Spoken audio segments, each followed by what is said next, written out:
বসেন না, একটু ভাবেন যে আমাকে চলে যেতে হবে, চলে যেতে হবে। এই কোলাহল, এই ব্যস্ততা, এগুলো থাকবে, থাকবো না আমি। সাইয়েদনা ওমর ফারুক বলেছেন, মুতু ক্বাবলা আন তামুতু, মরার আগে একবার মরো। হাসিবু ক্বাবলা আন তুহাসাবু আলাইকুম, তোমার হিসাব নেওয়ার আগে তুমি একবার নিজের হিসাবটা করো না। কাগজ বের করে একটু লিখো না, কি কি ভালো কাজ করছিলা, যেগুলো দিয়ে নাজাতের ওসিলা হতে পারে। 1 2 3, আর কি কি আকাম কুকাম করছো দেখো না, লিখে দেখো তোমার অবস্থাটা কি। মরার আগে একবার মরো। মরার আগে খাটের মধ্যে শুয়ে শটান করে চোখ বন্ধ করে একবার মরার ভান করে দেখেন কেমন লাগে।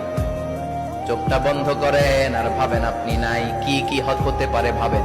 আপনার ছেলে মেয়েরা কান্না জুড়ে দিবে, আপনার প্রাণের স্ত্রী বিলাপ শুরু করে দিবে, বন্ধু বান্ধবের চিৎকার আর মাতম, স্থানীয় এলাকার মসজিদে ঘোষণা, অমুক এলাকার নিবাসী অমুক ভাই অমুকের ছেলে অমুক দুনিয়ায় নাই।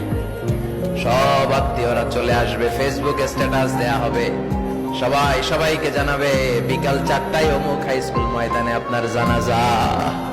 ছুটে আসবে, সবাই ছুটে আসবে আপনাকে শেষ বিদায় দিতে, গুড বাই জানানোর জন্য, আল ওয়াদা, বিদায় জানাতে আসবে সবাই। 4 তাকবীর দিয়ে আপনার জানাজা হবে, অশ্রুসিক্ত জানাজায় আপনার বিদায় হবে, কাঠের খাটিয়ার মধ্যে করে কাঁধে তুলে আপনার কবরে নেওয়া হবে। আগে থেকে খোঁড়া